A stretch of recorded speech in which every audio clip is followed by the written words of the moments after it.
is BJÖRN JOHNSSON. I'm a senior producer here at DICE. I'm also heading up the operations team who works on all the different post-launch content for our games. We are really excited about Battlefield 3 Premium. Not only will you get early access to our upcoming expansion packs, you will also get access to more advanced online features, unique in-game content, as well as taking part in exclusive events that we will run throughout this program. And with these exclusive videos, we'd like to give you a more of an inside look of what Premium is all about.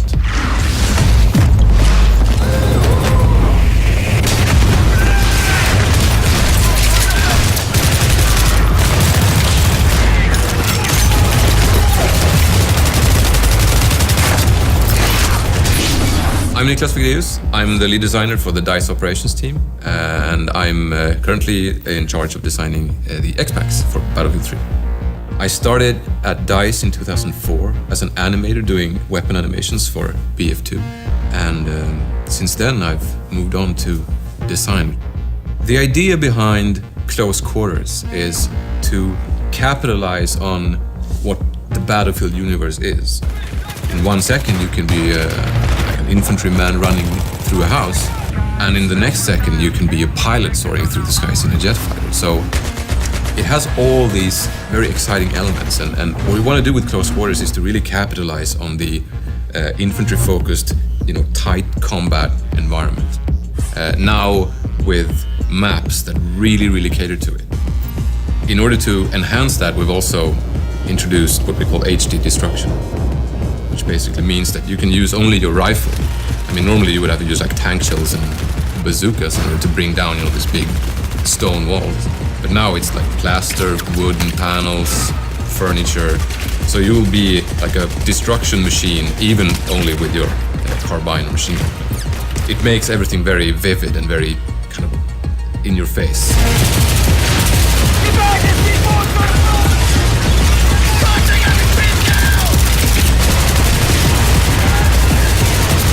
In Battlefield 3 Close Quarters, you get 4 new maps, all focused on the indoor battlefield and the Close Quarters experience. You also get 10 new assignments, which will allow you to unlock 10 new weapons. And finally, you get 2 new game modes, Conquest, Domination and GUNMASTER.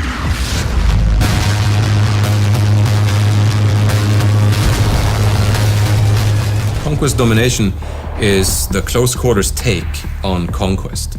You basically have less amount of flags with much quicker cap time. So flags tend to change owners very quickly, but also you have no safe spawns, you don't have any home bases. So it's really important that you keep control of these key areas. And I think squad play is the key factor in achieving victory in Conquest Domination, because it's really important to really maintain control of these areas, because you have no other safe zone, you just need to do that.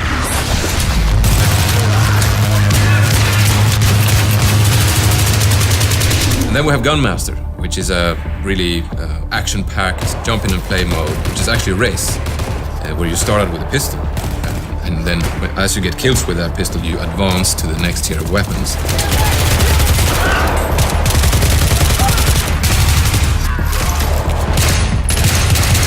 In order to win the mode, you need to go through the powerful weapons and ultimately win by getting a knife kill in the end. If you do that before everyone else, you win the race, you win the mode, and it's all smiling faces. All smiling faces or one smiling? It's actually true, there's only one smiling face, and then there's like 15 frowns, but hey, it's all smiling faces, it's a fun mode.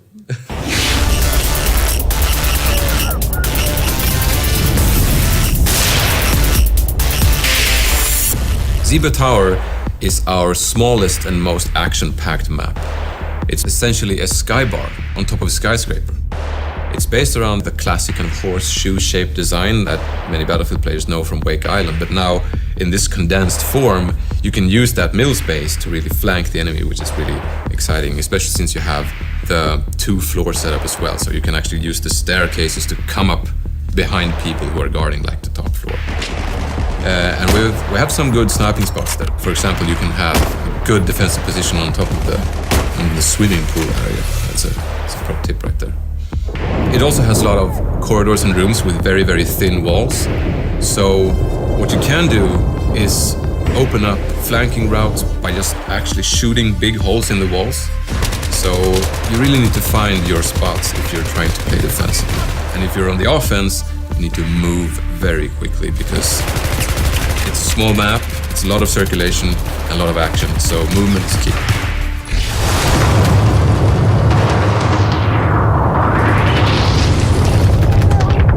Donya Fortress is the most varied map.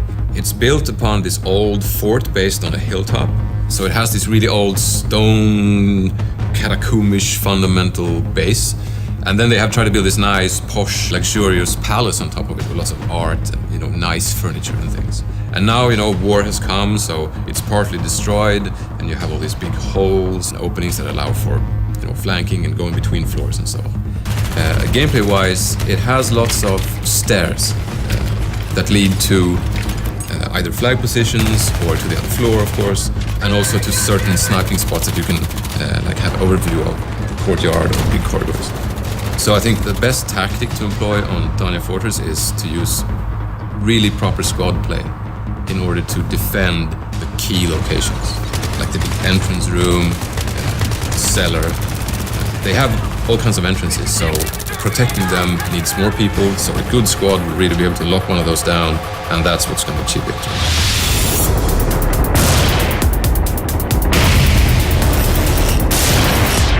Operation 9 to 5 is our biggest and most destructible map, I would say. It is essentially an office with the cubicles and the desks and the cafeteria and the bathrooms, and they're all not very sturdy. So there's lots and lots of destruction. You will see someone on the other edge of the office, and he's partly covered by, the cubicles and the furniture, but you will just shoot through that and start putting, downrange fire on them. So it's still close quarters, but it features the longest ranges in the expansion pack, and it makes it really interesting. And I think on Operation 9 to 5 you see the most kind of varied weaponry being used. And also, it has a garage that goes kind of underneath the whole complex where, the former employees had all their cars. So you can use the garage as a traveling hub, if you will. You can go up that fire escape or through that staircase and end up on the other side of the map. So you really need to mind those extra exits when you play Operation 9 to 5.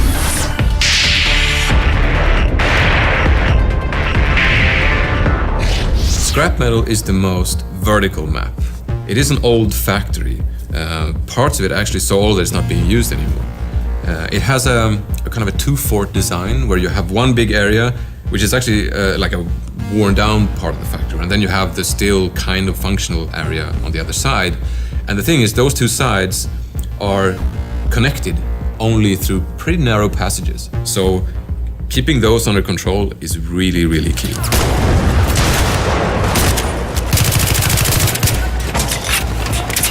In order to protect those entrances, you need to control those while staying in control of your rooftop, because that's another entrance point, and that's very open and long range, so you're going to see a lot of snipers covering those rooftops.